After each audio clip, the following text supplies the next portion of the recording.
On April 26, 1983, the Baltimore Colts select John Elway as the first pick in the NFL draft, creating one of the first ever trade demands in NFL history when John Elway said he refused to play for the Colts. Here's a story behind this iconic moment today on Daily Sports History.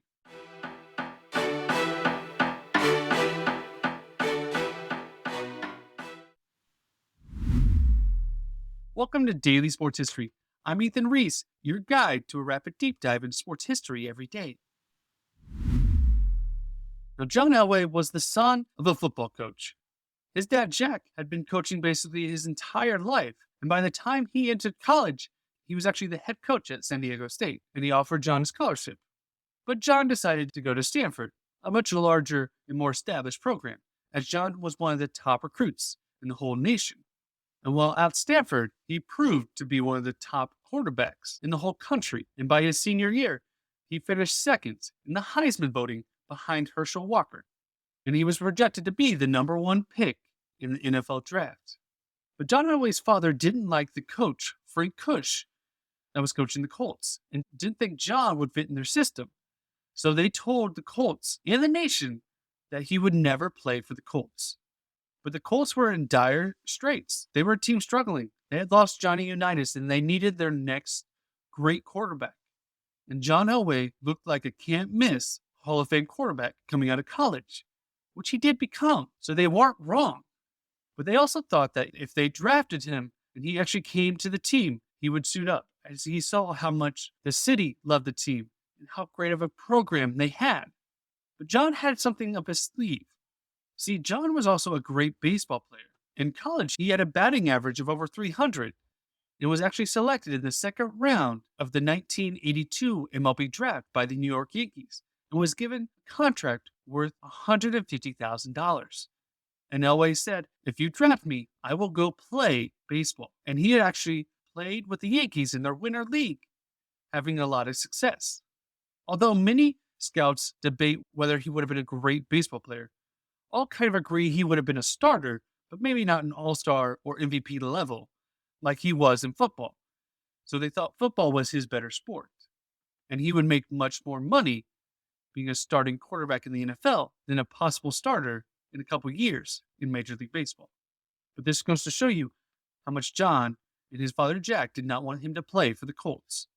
Another option that John actually had was the USFL, which was an upstart spring league that had already signed Heisman Trophy winner Herschel Walker to their league and were looking for other high-quality players out of college. And their team, the Oakland Invaders, negotiated and offered a contract to Elway worth roughly $250,000 a year.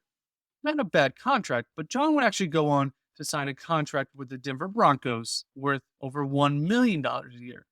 And he also wanted to maintain his amateur status to play baseball that year, so he decided not to sign with the USFL. But it may have been an option if the Colts continued to keep Elway. Then comes April 26, 1983. The NFL draft is about to start, and the Colts are on the clock with the first pick. And they pick John Elway. Despite all the options that Elway has, and repeatedly saying he does not want to play for the Colts. But the Colts could miss the chance at having possibly the next great Hall of Fame quarterback. And Ernie Accorsi, the general manager, couldn't risk that chance. But the moment they drafted him, every team started to call with offers. But the Colts GM, Ernie, was not going to let go of John Elway. But his owner, Bob Irsay, may have had other plans. See, he had been talking with the Denver Broncos owner, Edgar Kaiser, about possibilities that maybe they could make a deal for Elway. Now, we've talked about Bob Irsay in a previous episode about the Colts leaving Baltimore going to Indianapolis. And this was right around that time when they were discussing this. And many think that Bob Irsay actually traded John Elway just so he could move the team, as he had already started looking for locations. And that may have been the case because Bob Irsay agreed to a deal with the Denver Broncos going over the head of his general manager. And on May 2nd, a deal was finalized, sending Chris Hinton, an offensive lineman and the Broncos' first-round pick that year, along with backup quarterback Mark Herman and the Broncos' first pick in the '84 draft, along with cash, to the Colts for John Elway. Now, Chris Hinton was number 2 on the Colts board to draft, which is the main reason they made this deal, because they really liked Chris Hinton as well.